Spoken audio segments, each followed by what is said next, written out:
Today's video is sponsored by Hit Point Press and their Big Bads, new campaign-ready monsters each and every month. Alright guys, Jameson and Alex here. Today we're going to be bringing you 2 race options from Griffon Saddlebag, our friend who sponsored a whole series not that long ago on the channel. So we just wanted to cover these as well because we thought they were really cool. And yeah, we're just going to give you some more character options as you requested. Yeah. So with this one, these are from book 2 from Griffon Saddlebag, if you're interested in that. But basically, if you're new, don't forget to like, comment, and subscribe to be entered in our D&D Beyond Players Bundle giveaway. Free stuff. That being said, Alex, what is the first race we get from this book? It is the Etherean, and they look like visage. Is like what's the word I'm thinking of there? Visage. They kind of look like a drow almost to me, with like the darker skin, elf, like pointy ears, slender build. But they have this very fancy attire on. They got this kind of wispy hair and everything.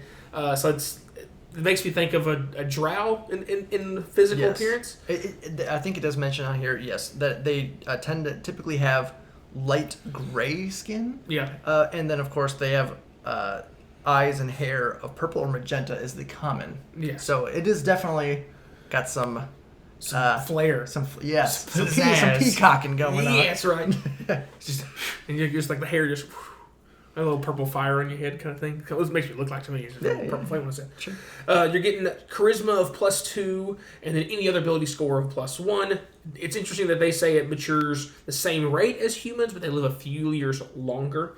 And again, I love when people are making races of any kind. It kind of explains alignment, like how they tend to lean and why they lean that way. Right. It's a simple thing. It doesn't seem like it should matter. But to me, it's an underrated, creative way to create and flavor some stuff. And one thing I like with that, too, is obviously not everyone is going to fall into that alignment. No. But it's going to give you a general feel for, like, how you're going to play the character and if it's going to be, like, against type for that kind of culture, that race, society kind of thing. That's right. So it is a nice little touch. Yeah, because in general, like, dwarves love being underground and in mountains and, and they're crafters and, things like that. But maybe yours is afraid of the dark and is like... That would be kind of fun to play against type and things like that with a basic dwarf. It does say with the alignment that because of the strict code of conduct that's necessary when living in the Etherean society, most Ethereans are lawful out of a sense of honor and decency. However, many Ethereans enjoy setting silly pranks, provided they aren't mean-spirited, in order to fulfill some of their more chaotic leanings. They have no particular inclination toward evil or good, although many that survive in the more untamed corners of the ethereal plane will end up evil out of necessity.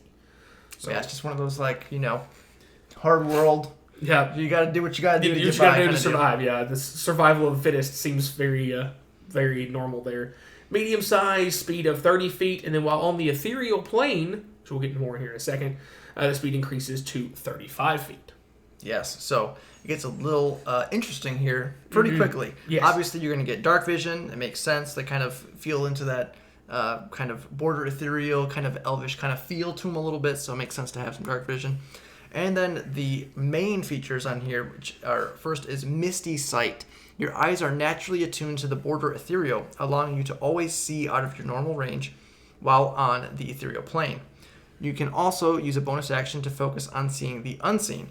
For 1 minute or until your concentration ends, as if concentrating on a spell, you can see invisible creatures and objects as if they were visible, and you can see into the ethereal plane. Once you use this feature, you can't use it again until you finish a short or long rest. So it definitely has its purpose for when it's going to be useful. Yeah. Especially when you get into the next ability. But just getting some extra utility and options for different kinds of vision and seeing things. There are certain creatures as well that can blink in and out of the ethereal plane. So depending on those circumstances and campaign setting, it could be very impactful. Yeah, you'd be the only one that would know where they went and when they were going because you could see them the whole time. Yes. The other unique ability you're going to get is Veil Shift. You can use an action while on the material plane to slip into the ethereal plane and vice versa until the start of your next turn. Any object you take while on this other plane of existence is left there when you return to your original one. While on the ethereal plane in this way, you can only affect and be affected by other creatures on that plane, and you still move as if you were on the material plane. Creatures that aren't on the ethereal plane can't perceive you or interact with you while you're there unless a special magic ability or any other ability they may have allows them the ability to do so, although you can still see and hear them. once you use this trait, you can't use it again until you finish a long rest. So you're playing with 2 different levels of existence. Yeah.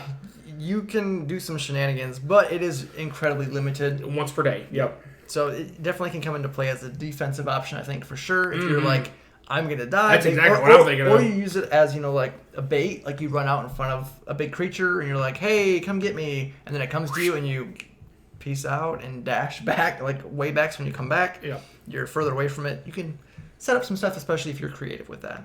Yep. And then lastly, of course, languages.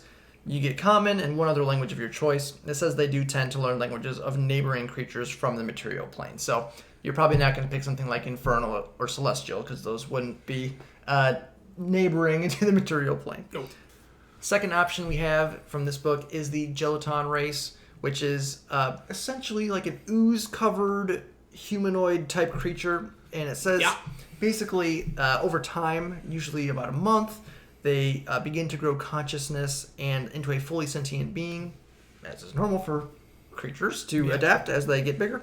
Their appearance also becomes more discernible as they grow into a humanoid form, and that feels natural to its budding sense of self. Memories from any previous lives are lost in the process, but can resurface in pieces through hazy dreams or waves of deja vu.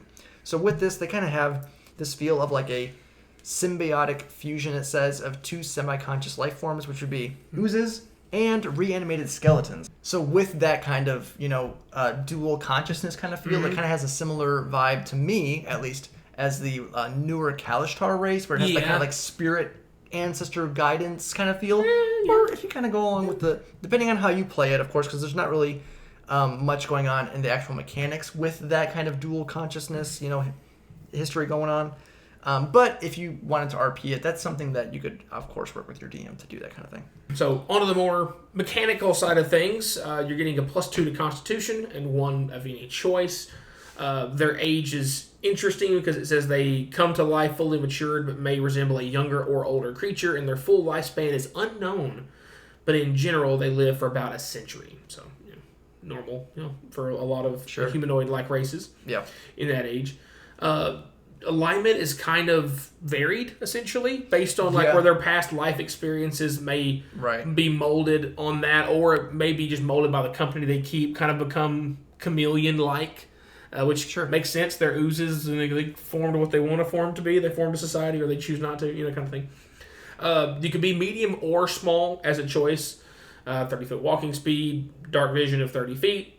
And then we've got to start getting to the fun stuff. The first one being limited blind sight. You still retain a small portion of sightless awareness from your ooze heritage. You do have a blind sight out to a range of 5 feet. So it's just right there in your melee range. Yeah. But even if you are blinded, you can still hit something if it's in your space. Right. The other options you get with this are the symbiotic fortitude. You don't need to breathe. And you have resistance to acid damage and are immune to disease. And that's a rare resistance. It's a rare damage type, but usually it's potent because very few things do resist it. Right. So, it's a decent damage type to have for sure. Wakeful is the other thing on here. Again, gelatins only need to sleep for a short time. Even when sleeping, you remain aware of your surroundings thanks to your limited blind sight. After sleeping for 4 hours, you gain the same benefits that a human does from 8 hours of sleep.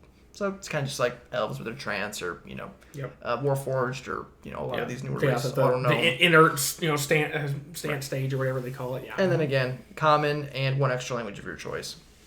So this one is going to fall more, I believe, on the player and how they want to RP the kind of history of the hazy dreams and deja vu and stuff like that. You can play on that a little bit more from an RP perspective. Yeah, it'd be a very cool character development bit for your character. Work with your DM on how much of your past do you learn? Does it change how you think, how you operate? And it would be really cool if you leaned super hard into it and maybe you decide to multi-class into something else because of some past memories and things. There's some really cool ways you could flavor that. And one thing as a DM too, I would appreciate doing stuff like this is you can really tie in the characters with the mystery of their backstory and really thread it into a campaign. Like, for example, maybe the reanimated creature you have was the son of the big bad villain.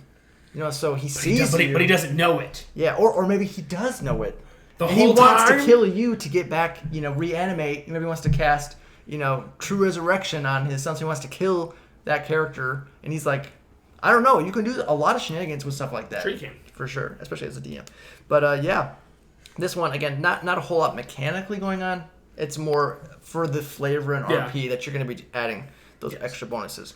Though, blind sight, a little bit of blind sight never hurt anybody. So, and acid resistance, too. Yeah, for sure. All right. So with that, guys, 2 new races, some interesting options, great art, great quality content from Griffon Saddlebag, as always. It's just a pleasure working with their team. I really like the Geleton, like RP flavor thing. It's just, there's so much open-endedness to how you can do that. I really like it. Yeah, for sure. So if you guys enjoyed this kind of video, please let us know in the comments down below if you want to see more race options.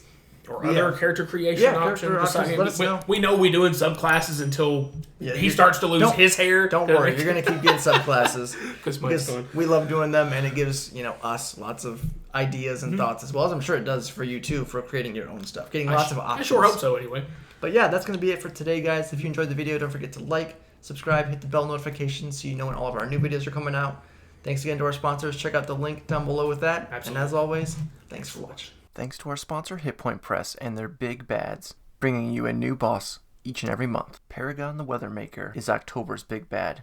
Can you ground Paragon, or will the Weathermaker cloud your judgment? History, lore, everything you need to throw these villains into your campaign. Create some fun opportunities and unique things to throw at even your most experienced players would not see coming. So check out the link in the description down below.